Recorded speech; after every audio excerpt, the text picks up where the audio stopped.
What's going on, guys? We are back with another video. Unfortunately, I kind of got carried away. I wasn't really recording much. I'm trying to get better about getting back into the flow of things. We've done a bunch of stuff. So as far as like the engine goes, nothing crazy has really changed with that. I did start connecting up my nitrous system. So this is a plate kit. It's a wet plate kit, so it mixes fuel and nitrous, sprays into the intake, and then that's how you get your giggle juice going. I got a purge solenoid here that I'm going to wire up, and I'm still trying to figure out where I'm going to put my purge lines at. I've got a cool idea, but until I get some other stuff going, won't really know if it'll work. As far as the inside goes, it's still pretty much gutted. I did take out like all the interior pieces, and I've been wrapping those with that black suede. I did do something with the fuel system. So the pump that's in here right now is actually a Walbro 450 pump. I plan to run E85, and with the nitrous I wanted a better fuel system than the stock one, so I got like this little adapter I had to get from Precision Raceworks to fit onto the bigger spout of the pump. But I got that in there, and I wanted to test run the car just to make sure the fitting and everything that's on the pump isn't leaking. But before I do that, I figured it'd probably be better to just go ahead and swap out these injectors. So these are the stock 5.7 injectors that are currently in it. I have these Hellcat injectors here, so I'm going to swap those out onto the fuel rail. But let me show you some of the goodies we got. So over the course of the last like week or so, I got a bunch of goodies. So this is all part of that nitrous kit. Got my HP tuners, the MPV i3 device. I got a AEM wideband gauge, so this will be able to help monitor my air fuel ratios, and as I'm sending data back and forth to the tuner, you know, he'll be able to get more accurate measurements and know what needs to be adjusted.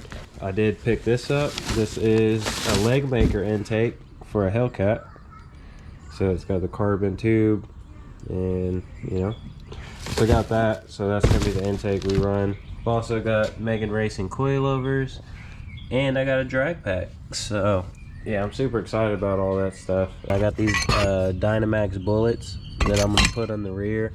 Heard a bunch of YouTube video sound clips of it, so it sounded pretty good. But yeah, so today pretty much we're just testing to make sure that this fitting that I had to use to fit onto the pump, making sure that doesn't leak, because it's got like a thread on it. So basically you have to unscrew it from this little black piece and then slide it on, and then screw the black piece down onto the thread, and then make sure it's tight, and then you can connect your stock line right into there. Otherwise I would have had to like take this adapter piece off, try to find another one, refit it to that orange hose. Like, it was just gonna be a nightmare. So that's what we're doing. But I don't want to turn the car on and test fire the pump to make sure it's not leaking before I take these injectors out and swap them over, because at the end of the day it's going to build up a bunch of fuel pressure, and I don't want to have to get too dirty. So but yeah, so right now pretty much just unplugging the injector clips, and then trying to get these rails off. If you don't know how these work, they're super easy. Basically, you just, there's that little red clip, you just squeeze it and pull it out, and then it'll allow you to be able to press that little center black part, and it comes out. So out, squeeze, and it pops right off. And then to get the rails off, basically it's just these two on both sides. I think those are like a 14, maybe 14, 13, one of those. But yeah, you just get those off, and then you just kind of wiggle the rail, and the injectors will pop off. I got these out. They just unscrew into the plastic manifold, and then you kind of just wiggle, pop up. I can already hear the fuel inside of it. Ouch. You don't have to take it completely off, because like I said, we're just taking these, swapping them out for there. So So these have like a little clip on them that you kind of slide off, and the injector comes down, and then you can put the clip back on.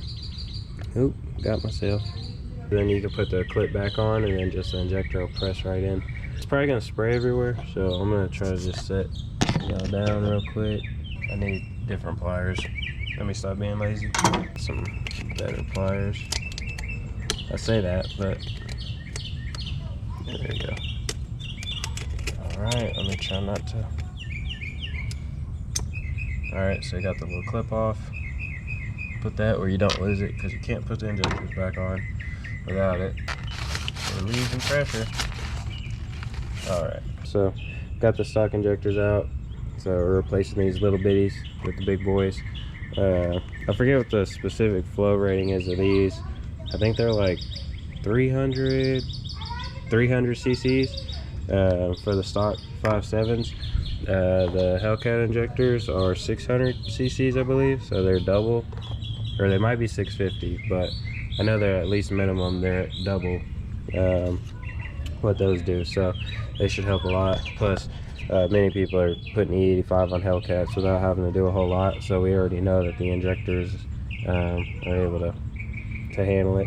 I also needed bigger ones too, so once this thing starts spraying, it can flow the way it needs to. But yeah, so I'm just gonna keep taking all these off, and then I'm gonna swap those into the rail, and then I'll be able to do a test fire after that. So I got all 4 of the old injectors off of this rail.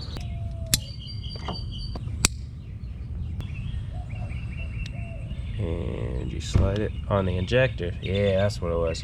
So you slide the little metal clip on the injector, and then you take the rail,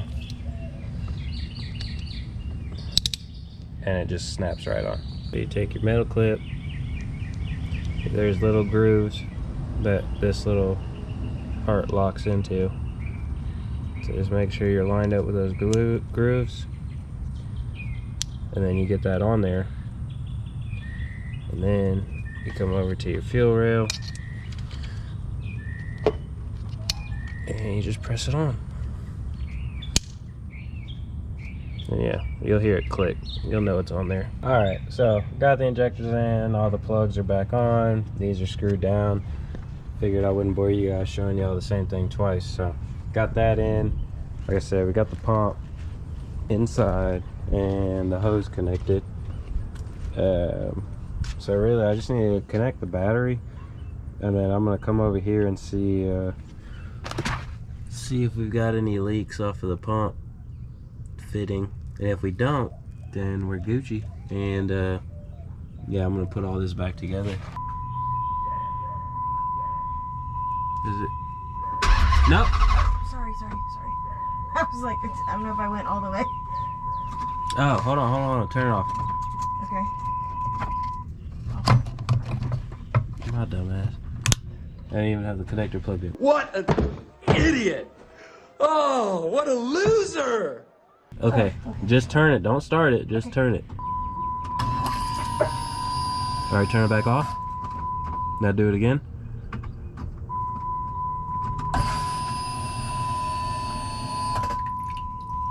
Alright, back off. Do it again. Okay, now try to start it. Start it? Okay.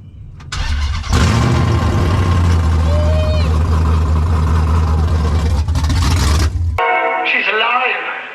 Alive! Looks like the pump fitting's good. Nothing's leaking up here. So yeah, I just gotta put the pump and everything all back together. But she's not gonna really stay running because, like I said, it needs a tune, especially now that it's got even bigger injectors.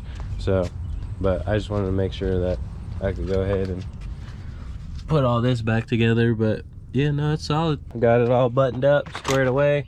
It's all mounted, put back, so we know that's good. So we got our pump, we got our injectors now.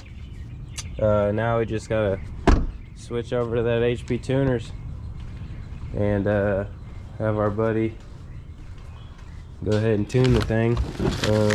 I can't really put the gauge in until I get the exhaust finished because they have to weld in the bung so that the wideband can screw into it. And yeah, like I said, I'm not really doing anything with the coilovers or the drag pack until until we get it like running, like driving, and then I'll swap everything over. I still got to get some big tires for it. I do need to paint these items here. These are all plastic pieces that I can't do the suede with. This I'm going to paint black. This is the pillar pod setup, so the wideband's going to go in one, and then I'll have two other ones. One's probably going to be at oil pressure, and then the third one's going to be a boost gauge because we got something else we're putting on here. The seats can't really go in until the interior is done. I do need to mount this bumper, and then I need to take this grill. I'm going to swap that out for some honeycomb style before I do fully install it. So that'll probably be another video I can make of just mounting that, because a lot of people with this generation, they like this front end, but there's not really a whole lot of videos on the install process, so I'll probably make one of those. It's basically just going to be finishing up this interior. It's a little dirty right now, it got dusty, but pretty much this is what I did to all the interior panels. That way it's all blacked out inside, none of that ugly tan color. I have a few more pieces to do, like I got to do this piece, and there's a few more in the trunk. Still waiting on the hood to come in, and then I'm going to order the rear Hellcat bumper for it. I need to do all that before I even think about trying to wrap it. I already know what I'm going to do, the color scheme I'm going to go with. It's going to look really clean when it's done, but yeah, I mean, it's kind of where we're at. So just see y'all on the next video. Update you guys once I get another part of this project going, and you know, hopefully she'll be done here pretty soon. So if you guys made it to the end, I do appreciate you guys watching it. Feel free to hit a like, leave a comment down below, ask me any questions if you have any. But until then, I'll see you all on the next one.